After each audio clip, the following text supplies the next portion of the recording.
जय बाबा की। करौली शंकर महादेव के समस्त भक्तजनों को, शिष्यों को मैं डॉक्टर मोहन कमल रमन बारंबार प्रणाम करता हूं। मेरा प्रणाम स्वीकार हो। अनमोल अनुभव की इस कड़ी में आप सबों का हार्दिक अभिनंदन है, बारंबार स्वागत है। मेरा प्रणाम पुनः से स्वीकार करें। दंडवत करौली धन्यवाद यात्रा से अभी वापस आया हूं शाम को। मेरे लिए यह यात्रा अविस्मरणीय रही, अकल्पनीय रही, अतुलनीय रही, अद्वितीय रही।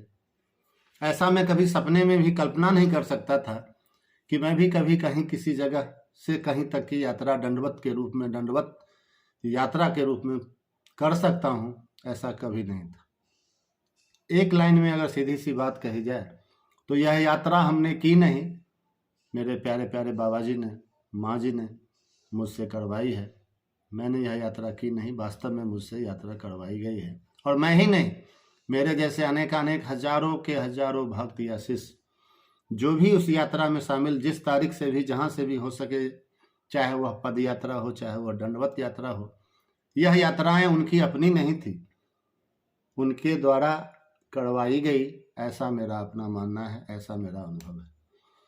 जैसा कि आप सबों को विदित ही है कि जो महासम्मेलन काशी बनारस में होने वाला था 25, 26 और 27 जनवरी को, और वहाँ से 29 जनवरी को काशी से लेकर कानपुर तक की हम लोगों की पद यात्रा थी, जिसके लिए हम सब लोगों ने बहुत काफ़ी तैयारियां की थी।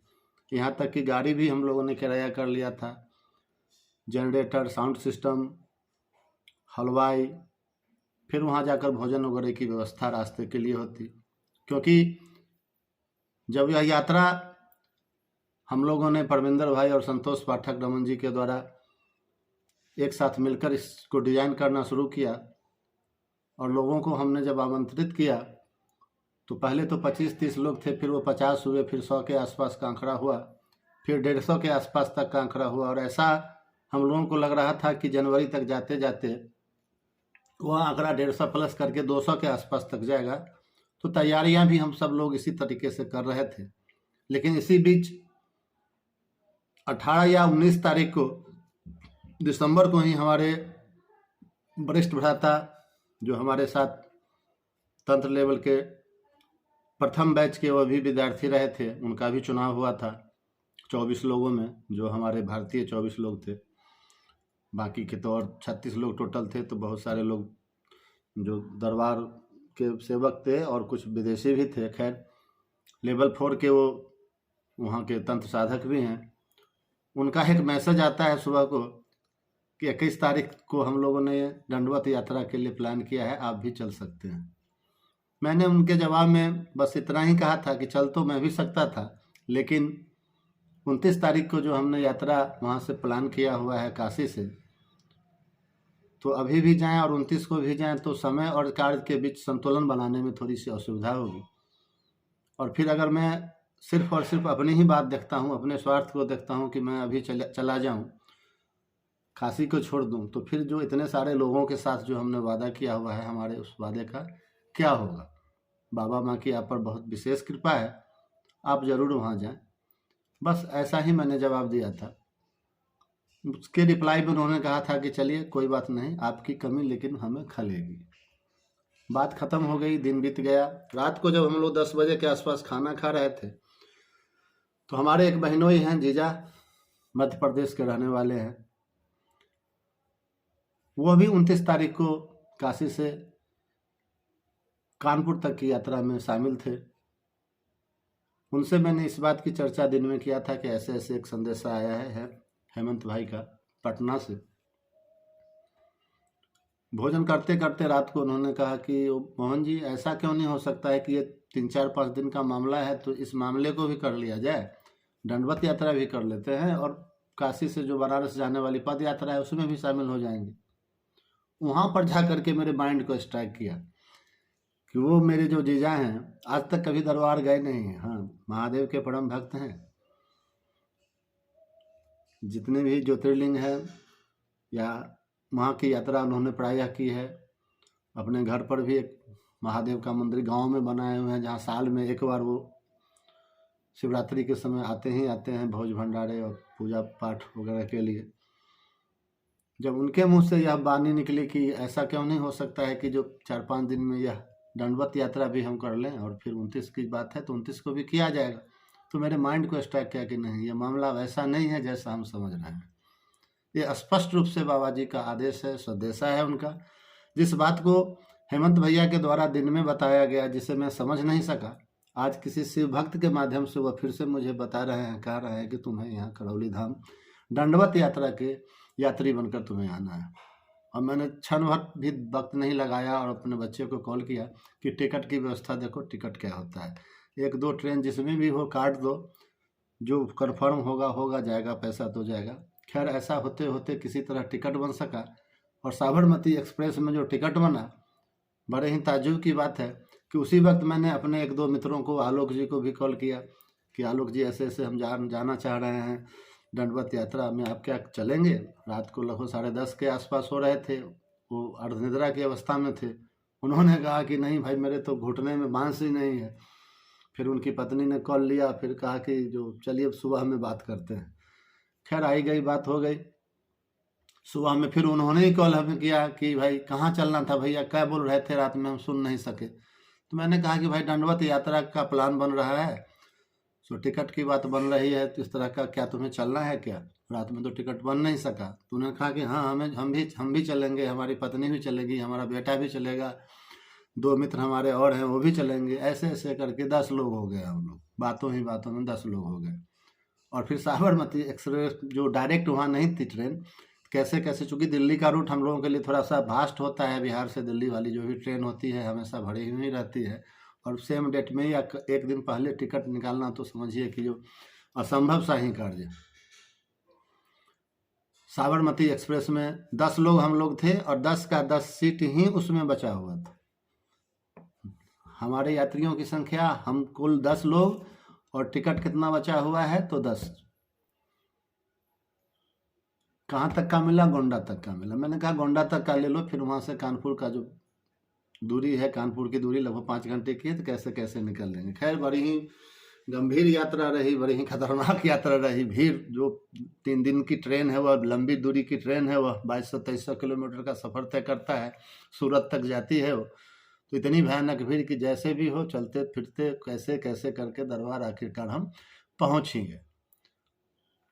21 तारीख, चूँकि हमारे साथ बहुत सारे नए लोग थे, तो उनकी जो निगेटिविटी थी वह इतना उछाल मारती थी, चूँकि जब दरबार के लिए वो चल चुके, पद यात्रा के लिए, दंडवत यात्रा के लिए चल चुके, तो उनकी जितनी भी नेगेटिव एनर्जी थी वह तो उनकी तो पिटाई होनी ही थी। रास्ते भर में परेशानियों का दौर चल रहा था। कुछ जो हमारे पुराने शिष्यगण भी थे बाबा के, उनके अंदर भी की जो स्मृतियाँ थी वह भी उछाले मार रही थी। किसी को सिर दर्द हो रहा था, किसी को उल्टियाँ हो रही थी, कोई ट्रेन से भागने के ही चक्कर में लगा हुआ था कि नहीं इस ट्रेन से नहीं जाएंगे, दूसरी ट्रेन से जाएंगे। ऐसे कैसे करके सबको बाबा माँ का नाम लेते हुए, भभूत खिलाते हुए, सांत्वना देते हुए, धीरज बढ़ाते हुए, जोश बढ़ाते हुए, कैसे कैसे करके दरबार तक हम पहुँच सके। मेरे साला भी उसमें एक शामिल थे। बड़ी ही चमत्कारिक यह पूरी यात्रा रही। बहुत सारा ज्ञान, बहुत सारा अनुभव देखने को मिला कि पूर्वज जब आपके शैतान होते हैं तो न जाने क्या क्या करवा देते हैं, और जब आप में भक्ति का भी अभाव होता है, पूर्वज चाहे जितने भी शैतान हो, लेकिन आप में भक्ति भाव बढ़ा हुआ है, तो दरबार का नाम अगर लेते हैं आप, दरबार तक पहुंच जाते हैं आप, तो मजाल नहीं है कि आप वहां से निकल लें। लेकिन ऐसा हुआ कि हमारे इस जो सासू माँ थी वो काफ़ी समय से बीमार चल रही थी, और हमारे ससुराल वाले लोग जो लगभग 2 वर्ष पूर्व उन लोगों को हमने प्रक्रिया वहाँ से करवाया, जो आधी अधूरी प्रक्रिया थी। जितना हमने करवाया उतना ही किए, जब हम ले गए साथ तो गए, बाकी फिर वहाँ जाने की, या जो कह सकते हैं जो भक्ति का जो एक, मैं ये नहीं कहता कि वो भक्त नहीं है, लेकिन जो एक पुट होना चाहिए था, एक भक्ति का में का जो सरल और सहज भाव होना चाहिए था, कहीं ना कहीं उन चीज़ों की कमी रही। जब भी मारन की जो शक्ति खुली थी, उन्होंने ऐसा करवाया नहीं। और दरबार के नियमानुसार 3 महीने तक अगर आप के अंदर में अगर आप मारन का संकल्प नहीं करते हैं, प्रक्रिया पूरी जो होती है 9 हवन के बाद, ब्लैक मैजिक स्मृति के बाद, तो 3 महीने के अंदर नहीं हो तो आपका जो पुण्य होता है वो स्टे हो जाता है, या दूसरे शब्दों में कहें तो जीरो हो जाता है। तो फिर आप गुरुदेव जी से मिल करके उन चीज़ों को बैलेंस फिर करवा करके फिर आगे की प्रक्रिया करते हैं। ऐसा मैंने सैकड़ों केस में चिकित्सा के माध्यम से देखा है। लेकिन कभी उनके कान पर जू तक नहीं देंगे। बुद्धि इतनी बढ़ गई कि लाख कहने के बाद भी न वो दरबार जा सके, और मारण आरोग्य हवन करने की क्या बात। धीरे धीरे उनके घर में जो समस्याएं जो हमारी सासू माता की थी, वो अचानक से कुछ कुछ होने लगा। बहुत परेशानी तो बहुत पहले से पूरे परिवार में चल ही रही थी, है ही अभी भी। होते होते उनकी टांग भी टूट गई थी। कैसे कैसे बाबा माँ का नाम लेकर रिकवरी भी हो रहा था। लेकिन इस बीच में दंडवत यात्रा में ज़बरदस्ती वो ना ना कहते हुए भी किसी तरह उनको हमने चाहा कि चलो ले चलें, गए भी। और वहाँ जाने के बाद संकल्प उन्होंने कुछ उल्टा पुल्टा वहाँ किया। वीडियो तो बड़ा लंबा हो जाएगा, ये हम करेंगे बारी बारी से छोटे छोटे एपिसोड में इसकी चर्चा।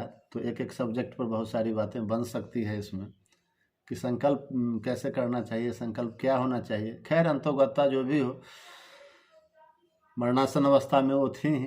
दरबार वो पहुँचे और उसके बाद जो 21 तारीख को ही उनका देहावसान हो गया। उनको हमने वापस वहाँ से किया, टिकट कटवा के घर वापस आ गए। चूँकि अब एक ही बेटा है तो दाह संस्कार वगैरह मुखाग्नि वगैरह उन्हीं को देनी।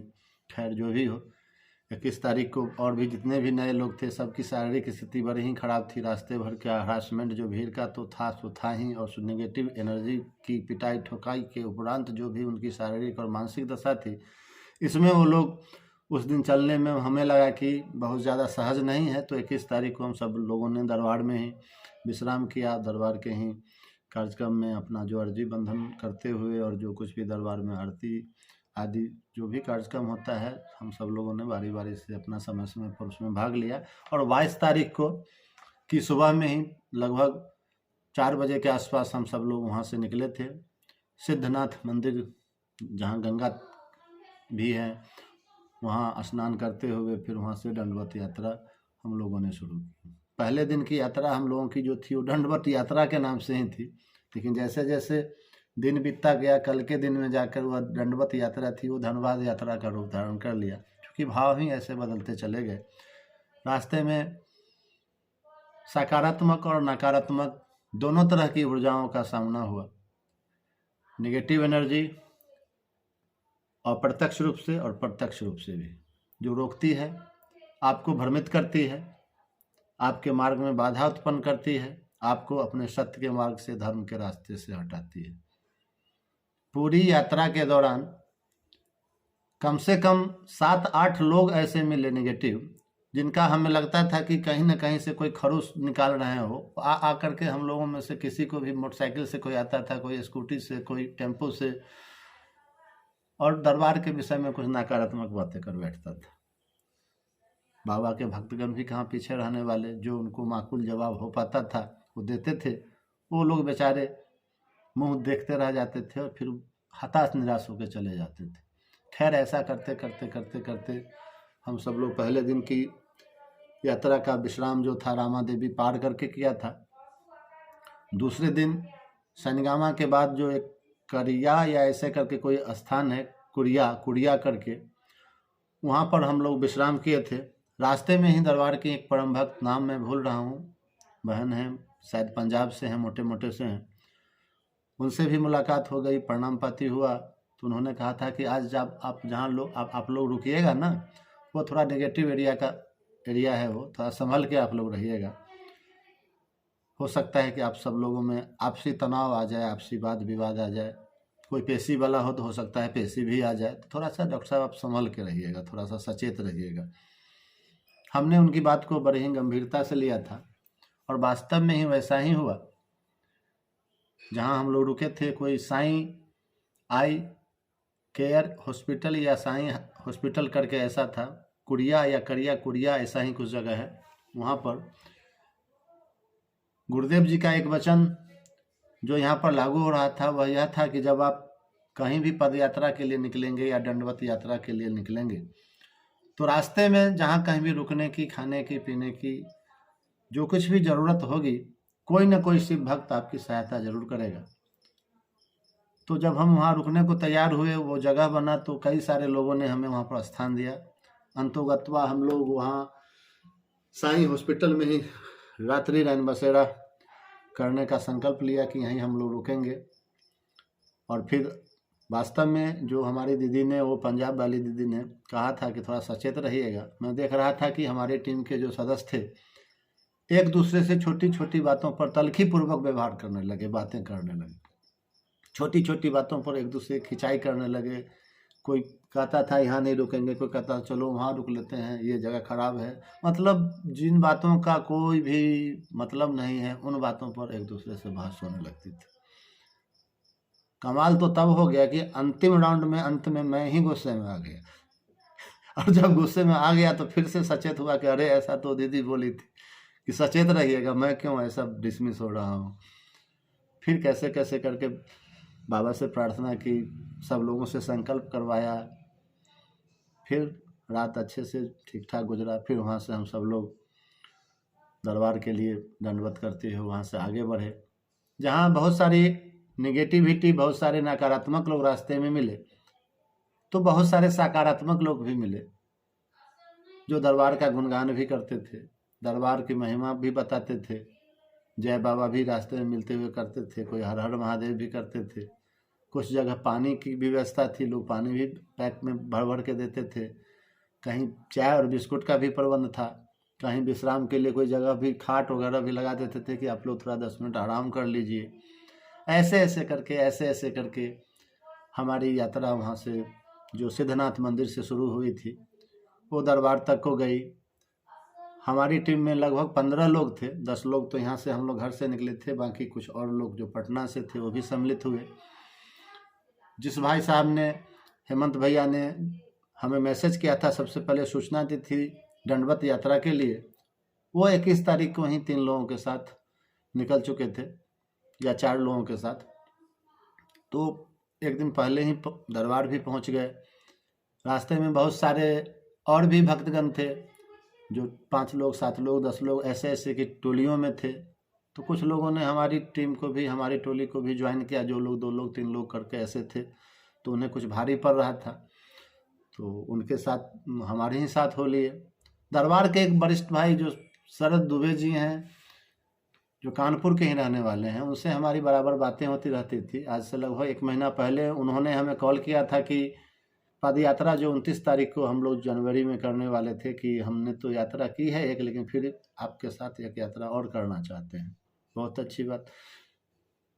फिर हमने देखा कि दंडवत यात्रा में गुरुजी के समूह खड़े थे। दंडवत यात्रा के बाद जो कार्यक्रम होता है पुण्य फल मिलने का और तमाम चीज़ों का, उनमें भी उनको देखा था। तो उनको हमने लाइनअप किया हुआ था, चूँकि रास्ते की जानकारी या ऐसा कुछ गाइडलाइन के लिए। तो उन्होंने हमें एक निर्देश दिया था कि जितने भी लोग आप एक साथ 15-20 जितने भी लोग हैं आप, तो उनमें से सारे लोग एक साथ यात्रा आप दंडवत नहीं करिएगा। उसमें से कम 2 लोग जो है सो आप पैदल में चलिएगा, एक कम से कम आगे और एक पीछे, क्योंकि वहाँ रोड जो ट्रैफिक वगैरह का प्रॉब्लम होता है, भीड़ भाड़ वाला रास्ता होता है, तो थोड़ा सा ये सुरक्षात्मक दृष्टि से आपके लिए अच्छा रहेगा। फिर मेरे मन में एक प्रश्न था कि आखिर हम लोग जो पैदल चलेंगे तो उनका क्या होगा, दंडवत यात्रा में तो उसकी गिनती नहीं होगी। तो उन्होंने हमें कहा था कि नहीं, ऐसा नहीं है। एक तो है कि दरबार इन चीज़ों को देख रहा है कि आपका भाव क्या है, और दूसरी बात यह है कि जो टीम में हम काम कर रहे हैं तो वह भी एक सेवा का ही कार्य है। तो 1-2 लोग, मान लिया कि 1 किलोमीटर आप चले, तो फिर 2 लोगों को किसी और को वहाँ ज्वाइन कर दीजिएगा। फिर उसके जगह वो जो अब तक सेवादार के रूप में चल रहे हैं वो दंड बैठकी करेंगे। तो वरिष्ठ भाई हमारे हैं वो, तो हमने उनकी बात को स्वीकारा और उन्हीं के दिशा निर्देशन के हिसाब से हमने ऐसा ही डिज़ाइन करने की कोशिश की और किया अभी। उसी में हमारे रत्नेश जी हैं, जो एक दिन पहले जो लगभग 600 लोगों की टीम निकली थी धनबाद यात्रा के रूप में, जिसका नेतृत्व हमारे वरिष्ठ गुरु भाई लोग या शायद लब भैया या जो अध्यक्ष महोदय हैं हमारे उत्तर प्रदेश के, उनके साथ थी। तो रत्नेश जी ने भी कॉल किया, हमने ही उनको कॉल किया था। तो उन्होंने कहा कि आज रात हम लोग जो हैं सो यहाँ रुके हुए हैं रामा देवी पे, तो आप लोग रामा देवी आ जाइए, यहाँ से हम सब लोग यात्रा कल सुबह में शुरू करेंगे। तो इस बात की चर्चा फिर हमने शरद भैया से की, तो उन्होंने कहा कि आप कर तो सकते हैं, लेकिन वहाँ से आपकी आधी अधूरी यात्रा किस श्रेणी में वो आएगा। तो मैंने कहा कि नहीं, हम बीच से आधी अधूरी नहीं कर सकते। शुरुआत हम वहीं से करेंगे जहाँ से शुरू होता है, भले हम आधे में लटक जाएं अलग बात है, लेकिन आधा से शुरू करके हम पूरा नहीं करेंगे। ये मैं कभी अपने आप को क्षमा नहीं कर सकूँगा, आत्मग्लानि सी रहेगी कि नहीं ये हमने क्या किया। तो खैर हम सब लोगों ने सिद्धनाथ से ही यात्रा शुरू की। बड़े ही कमाल की बात यह है कि हम वहाँ बाद में लोगों से हमने कहा कि भाई फिल्मों में हम देखते हैं कि जब कोई लोग दंडवत यात्रा करते हैं, कहीं भी जाते हैं, चलो बुलावा आया है, माता ने बुलाया है, तो वहाँ हम फिल्मों में देखते हैं कि जैसे जैसे माँ का चौखट नज़दीक आते जाता है तो परेशानी भक्तों में बढ़ती चली जाती है, तकलीफ बढ़ती चली जाती है। ऐसे देखते हैं ऐसे ऐसे करके पूरा दौड़ लगा रहा है, कैसे कैसे करके स्लो मोशन में आगे बढ़ रहा है। ठीक यहाँ उसका उलट, जैसा कि गुरुजी के कई वीडियो में हमने देखा था कि दरबार ने वह शक्ति खोली हुई है कि रास्ते की जो भी थकान होती है, जो भी पीड़ा होती है, दरबार आते आते वह पीड़ा दरबार आप पहुँचिएगा बिल्कुल समाप्त हो जाएगी। और सत्य बात यही है, 100% सत्य बात यही है कि हम जब दरबार के अंदर एंटर किए थे तो उस समय की जो मेरी शारीरिक और मानसिक स्थिति थी, कोई वीडियो मेरा नहीं बनाया या फोटो नहीं लिया तो आंखों से आंसू झर रहे थे, कह सकते नाक से लेर पोटा, मुंह से लार, पूरा लथ पथ पसीने से अब आगे बढ़ा नहीं जा रहा है। लेकिन जो ही माँ बाबा के सामने जो ही पहुँचे और वो जो रेलिंग होता है वो हमने पकड़ा, मत्था टेका, हम कह सकते हैं कि आधा मिनट के अंदर में न जाने वह पीड़ा, वह तकलीफ, वह थकान, वह बेहोशी, वह बेचैनी कहाँ चली गई, सब रफू चक्कर 90% कहाँ चला गया आज तक मैं उसे ढूंढ ही रहा हूँ। वो 10-5% जो बचा, वो जो कुछ शरीर की मांसपेशियों में जो कुछ, जाहिर बात है कि कुछ ना कुछ इफेक्ट कुछ समय तक रहता है, कल सुबह उठते उठते वह भी गायब हो गया था। ऐसी हमारी दंडवत यात्रा रही थी। 15-20 मिनट से हम वहाँ लेट पहुँचे थे, नहीं तो जिस दिन हम लोग 22 को चले थे 24 को पहुँचे थे, लगभग 2-3 बजे के आसपास का वक्त रहा होगा, सही याद नहीं मुझे। 15-20 मिनट और पहले पहुँचते तो गुरुजी की एंट्री उस समय में मंच पर हो चुकी थी। जो उस समय तक जो भी व्यक्ति पहुँचे हुए थे वहाँ पदयात्री या दंडवत यात्रियों के रूप में, उनका जो भी कार्यक्रम होता है, जो भी पुण्य होता है, उन्हें जो भी आशीर्वाद या महाप्रसाद होता है वह देने के लिए, इसके बाद हम लोगों को उसी क्षण यह घोषणा हो गई। 24 तारीख को ही मंच से मैं दंडवत यात्रा भी कर रहा था, दंड बैठकी भी लगा रहा था और बाबा का, गुरुदेव का प्रवचन भी वो लाउड स्पीकर के माध्यम से लगभग 1 किलोमीटर की दूरी तक तय करता है, पहुंच रहा था कि आज से और अभी से यह तमाम तरह की पद यात्रा और दंडवत यात्रा 11 मार्च तक के लिए स्थगित की जाती है। अब जो भी यात्राएं होगी 11 मार्च को जो कानपुर से काशी की यात्रा है उसके उपरांत ही होगी। आज से कोई भी, अभी से, अभी के बाद कोई भी यात्रा शुरू नहीं करेगा। इससे पहले जो गंगा जल ले चुके हैं, चल चुके हैं, रास्ते में हैं, उन सबों के लिए बाबा माँ का दरबार द्वार खुला हुआ है, वह मान्य है। तो हमें लगा उस क्षण कि बाबा ने हमें वहाँ दंडवत यात्रा के लिए बुलाया है। मैंने दंडवत यात्रा नहीं की है। 29 तारीख को हमारा कार्यक्रम था जनवरी को, काशी से कानपुर तक का। वह काशी से कानपुर तक की पदयात्रा का कार्यक्रम और वहाँ के महासम्मेलन का कार्यक्रम रद्द हो गया। राम जन्मभूमि में जो राम जी के मंदिर का शिलान्यास होने वाला है या जो भी उद्घाटन होने वाला है, उस कारण गुरुजी उसमें एक मुख्य अतिथि के तौर पर आमंत्रित हैं राजा जी के द्वारा, जो अयोध्या के राजा हैं, इसके कारण वो रद्द हुआ। तो फिर 11 मार्च को जो यात्रा है वह तो पूर्व घोषित यात्रा ही है। तो इस 3 महीने या 4 महीने की जो दूरी है और इस बीच में जो हमारे अंदर जो ऊर्जा की कमी हो गई है, उस ऊर्जा को कैसे पूरा किया जाए और कैसे 11 मार्च की यात्रा में हम सम्मिलित हो सकेंगे उस 400 किलोमीटर की यात्रा के लिए, जो हम सब लोग कभी कर नहीं सकते, कभी ऐसा कल्पना भी में भी नहीं सोच सकते। वीडियो बहुत लंबा हो गया है, छोटे छोटे सब्जेक्ट पर लेके हम कोशिश करेंगे कि अगले 2-3 दिनों में आपके साथ अनवरत बना रहूं। तब तक के लिए मैं आपका दोस्त डॉक्टर मोहन कमल रमन आप सबों को बारंबार प्रणाम करते हुए आप सबों से विदा चाहता हूँ। जय बाबा की। हरिहर हर हर महादेव।